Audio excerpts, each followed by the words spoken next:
है second order के लिए कि रेट ऑफ रिएक्शन डायरेक्टली क्या है वन रिएक्टेंट के स्क्वायर से। जो सेकंड ऑर्डर रिएक्शन है वो डिपेंड क्या करेगा, सेकंड मतलब टू, रेट ऑफ रिएक्शन क्या होगा एक रिएक्टेंट के स्क्वायर पे डिपेंड करेगा, नंबर वन, ये सेकंड ऑर्डर है। या फिर रेट ऑफ रिएक्शन दो रिएक्टेंट्स हैं, एक का पावर वन और दूसरे का भी पावर वन, तो रेट ऑफ रिएक्शन दोनों रिएक्टर्स के एक एक पावर के इक्वल के इन दोनों को करेंगे प्लस, तो क्या होगा ओवरऑल सेकंड ऑर्डर होगा, क्योंकि प्लस वन। और ये देखो रेट ऑफ रिएक्शन एक रिएक्टेंट के स्क्वायर मतलब दूसरा रिएक्टेंट जीरो होगा, मतलब ये टू ही रहेगा। तो सेकंड ऑर्डर की पहचान क्या है कि जो रेट ऑफ रिएक्शन है एक रिएक्टेंट के स्क्वायर पावर के इक्वल होगा या दो रिएक्टेंट्स के वन वन पावर के इक्वल होगा। ओवरऑल कैसे होगा, वन प्लस वन ओवरऑल क्या होगा टू। यहाँ एक पे डिपेंड कर रहा है तो ओवरऑल यहाँ भी टू होगा। और इसकी पहचान क्या है, जितना आप कंसंट्रेशन ऑफ रिएक्टेंट को बढ़ाओगे रिएक्शन रेट क्या होगा 4 टाइम बढ़ेगा। सेकंड ऑर्डर में जितना आप कंसंट्रेशन को बढ़ाओगे, अगर कंसंट्रेशन को मैंने डबल किया, यहाँ देखो अगर मैं 2A को यहाँ डबल किया 2 2 क्या हो जाएगा 4, रिएक्शन 4 टाइम बढ़ेगा। अगर मैंने यहाँ A को डबल किया, अगर यहाँ मैंने A को डबल किया, बस करो मैं A को डबल कर रहा हूँ, तो ये क्या होगा 2A, ये पावर 2 तो 2 2 4, रिएक्शन 4 टाइम बढ़ जाएगा। अगर यहाँ मैंने इसको डबल किया, देखो 2 देखो 2 2, अब ये 1 1 है तो 2 2 वापस क्या हो जाएगा 4। मतलब सेकंड ऑर्डर में क्या है, अगर आपने रिएक्शन रेट को डबल किया तो रेट ऑफ रिएक्शन 4 टाइम बढ़ेगा। अगर आपने रिएक्शन रेट को हाफ किया तो अगर रिएक्शन कंसंट्रेशन ऑफ रिएक्टेंट को हाफ किया तो रिएक्शन क्या होगा 4 टाइम डिक्रीज हो जाएगा, रिएक्शन 4 टाइम डिक्रीज हो जाएगा। अगर आपने रिएक्शन को डबल किया तो रेट ऑफ रिएक्शन 4 गुना बढ़ेगा, और उसको आपने हाफ किया तो रेट ऑफ रिएक्शन 4 गुना क्या हो जाएगा, कम हो जाएगा। क्वाड्री प्लस, क्वाड्री मतलब 4। थर्ड ऑर्डर मतलब यहाँ क्या है, अगर हम सब सारे रिएक्टेंट्स के पावर को प्लस करते हैं तो ऑर्डर क्या आता है 3 आता है।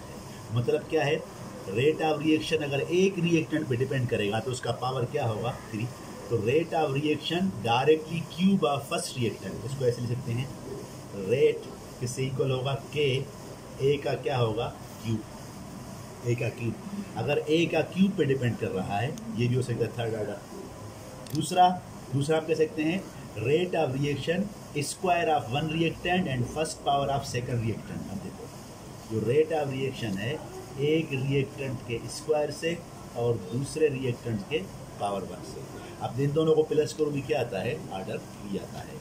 तीसरा है रेट ऑफ रिएक्शन 3 रिएक्टेंट्स हैं और हर किसी का एक एक पावर पे डिपेंड करता है। रेट ऑफ रिएक्शन इसका एक पावर और ये सी का मतलब 1 1 1 इनके पावर पे, मतलब 1 2 3 इनको प्लस करो ओवरऑल क्या आ जाएगा 3 आ जाएगा। तो इसकी डेफिनेशन है। तो रेट ऑफ रिएक्शन अगर एक रिएक्टेंट के क्यूब पावर पे डिपेंड करता है तो वो थर्ड ऑर्डर है। अगर रेट ऑफ रिएक्शन एक रिएक्टेंट के स्क्वायर पे और दूसरे के फर्स्ट पावर पे तो थर्ड ऑर्डर है।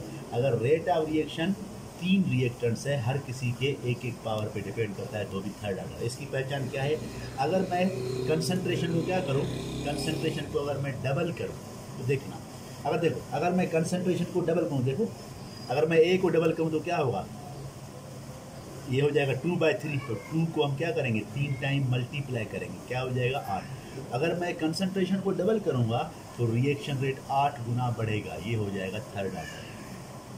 अगर मैं रिएक्शन को डबल करूं और कंसंट्रेशन को डबल करूं तो रिएक्शन 8 गुना बढ़ेगा। अगर कंसंट्रेशन को मैं हाफ करूं तो रिएक्शन 8 गुना क्या हो जाएगा कम, 1/8 हो जाएगा।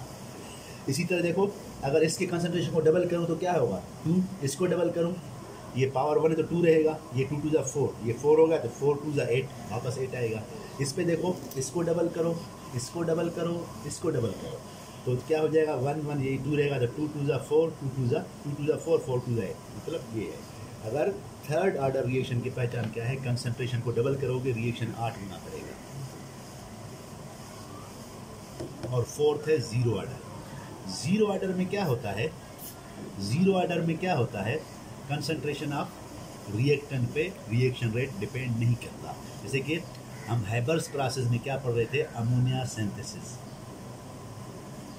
अमोनिया सिंथेसिस हुआ था ये एक इसका रिवर्स प्रोसेस क्या होता है, रिवर्स अमोनिया मतलब रिवर्स हैबर प्रोसेस, रिवर्स लिखूँ तो रिवर्स में क्या होगा, ये चीज़ होगा। रिवर्स में क्या देगा, N2 + 3H2।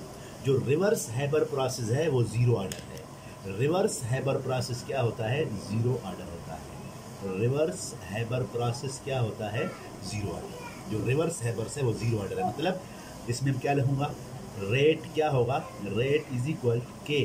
अमोनिया है, उसके कंसंट्रेशन पे डिपेंड नहीं करेगा, तो ज़ीरो होगा। जो रिवर्स है, रिवर्स हैबर प्रोसेस है वो ज़ीरो ऑर्डर है। तो ये क्योंकि ये रिएक्टेंट है, ये इसका ये स्टैको कोएफिशिएंट 2 है, लेकिन मैंने कहा जो ऑर्डर है वो इस पर डिपेंड करता भी है, नहीं करता। 99% जो है वो इस पर डिपेंड नहीं करता। मोस्टली ये एक्सपेरिमेंट से आता है। तो यहाँ अमोनिया का क्या है, कंसंट्रेशन ज़ीरो, मतलब जो रेट ऑफ रिएक्शन है वो अमोनिया की कंसंट्रेशन पे डिपेंड नहीं करता, तो ये ज़ीरो ऑर्डर है। जब भी ज़ीरो ऑर्डर में कंसंट्रेशन ऑफ रिएक्टेंट का रेट पे कोई इफेक्ट नहीं है तो हम कहेंगे K = रेट। तो यहाँ K और रेट क्या होंगे, इक्वल होंगे। तो वैल्यू ऑफ K रेट के इक्वली होगा। जब ये इस पर डिपेंड ही नहीं करेगा तो इसके साथ मल्टीप्लाई नहीं होगा ना, क्योंकि ये दोनों मल्टीप्लाई होंगे फिर ही आएगा। अगर ये इस पर डिपेंड नहीं कर रहा है तो ये सिर्फ ये ही रहेगा, तो इसका वैल्यू क्या हो जाएगा, इससे इक्वल। फर्स्ट को इसका वैल्यू आपने 10 निकाला है, इसका वैल्यू आपने 10 निकाला है, और रिएक्शन इस पर डिपेंड ही नहीं किया तो ये 10 ये इक्वल होते हैं, क्योंकि ये आपस में मल्टीप्लाई हो जाएंगे फिर ये चेंज हो जाएगा ना। लेकिन ये तो इस पर डिपेंड ही नहीं कर रहा है तो ये ज़ीरो रहेगा। तो ज़ीरो ऑर्डर में जितना कंसंट्रेशन को चेंज करो कोई फर्क नहीं पड़ेगा। एक होते हैं pseudo order reaction. Pseudo order reaction कौन से होते हैं, मतलब वो लगते हैं सेकंड ऑर्डर लेकिन होते हैं फर्स्ट ऑर्डर, लगते हैं थर्ड ऑर्डर लेकिन होते हैं सेकंड ऑर्डर, लगते हैं फर्स्ट ऑर्डर लेकिन होते हैं ज़ीरो ऑर्डर। इसको कहते हैं सीडो ऑर्डर रिएक्शन। ये मोस्ट, जैसे कि हम कहते हैं कि हाइड्रोलाइसिस ऑफ ईस्टर। जब ईस्टर की आप हाइड्रोलाइसिस करते हो तो वहाँ ईस्टर लेते हो एक रिएक्टेंट, दूसरा वाटर लेते हो। जब ईस्टर और वाटर लेते हो तो यहाँ रिएक्टेंट कितने हैं, 2, लेकिन वाटर वहाँ एक्सेस में होता है। जब एक्सेस में कोई चीज़ होता है वो कांस्टेंट होता है, वो चेंज नहीं होता, तो सिर्फ रिएक्शन रेट डिपेंड किस पे करेगा, सिर्फ ईस्टर पे डिपेंड करेगा। मतलब किस पे, 1 पे। जब 1 पे करेगा तो आपने रिएक्टेंट 2 लिया है लेकिन रिएक्शन 1 पे यानी ईस्टर पे डिपेंड है। ये क्या हो जाएगा, लग रहा है 2 कि वाटर और ईस्टर 2 हैं लेकिन डिपेंड सिर्फ ईस्टर पे करेगा, ये फर्स्ट ऑर्डर है। तो वो एक क्या होता है, एक्सेस में होता है। फर्स्ट ऑर्डर में क्या होता है, फर्स्ट ऑर्डर में अगर रेट ऑफ रिएक्शन को डबल करोगे तो कंसंट्रेशन को डबल करोगे तो रेट ऑफ रिएक्शन डबल हो जाएगा, तो फर्स्ट ऑर्डर। सेकंड की पहचान क्या है, अगर कंसंट्रेशन को डबल करोगे तो रिएक्शन रेट 4 गुना बढ़ेगा।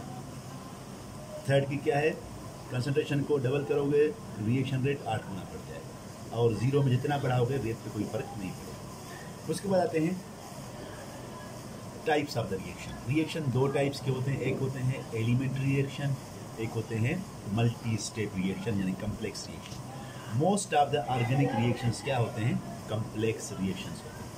एलिमेंट्री रिएक्शंस क्या होते हैं, वो रिएक्शन जो सिंगल स्टेप में कंप्लीट होते हैं। The reaction which complete in single step, वो रिएक्शन जो सिंगल स्टेप में कंप्लीट होते हैं वो क्या होते हैं, एलिमेंट्री रिएक्शन।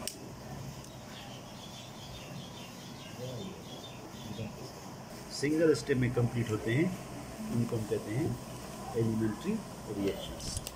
वो रिएक्शंस जो सिंगल स्टेप में कंप्लीट होते हैं उनको कहते हैं एलिमेंट्री रिएक्शंस। वो रिएक्शन जिसमें सीक्वेंस ऑफ स्टेप्स होते हैं उनको हम कहते हैं कम्प्लेक्स रिएक्शंस। और most of the reactions complex reactions होते हैं। ऑर्गेनिक में तकरीबन रिएक्शंस क्या होते हैं, कम्प्लेक्स। ये जो रिएक्शंस हैं कुछ मैंने लिखे हैं, ये 2 रिएक्शंस, ये एलिमेंट्री रिएक्शंस है, मतलब ये सिंगल स्टेप में कंप्लीट होने वाले रिएक्शंस हैं। ये दोनों सिंगल स्टेप में कंप्लीट होने वाले रिएक्शंस हैं।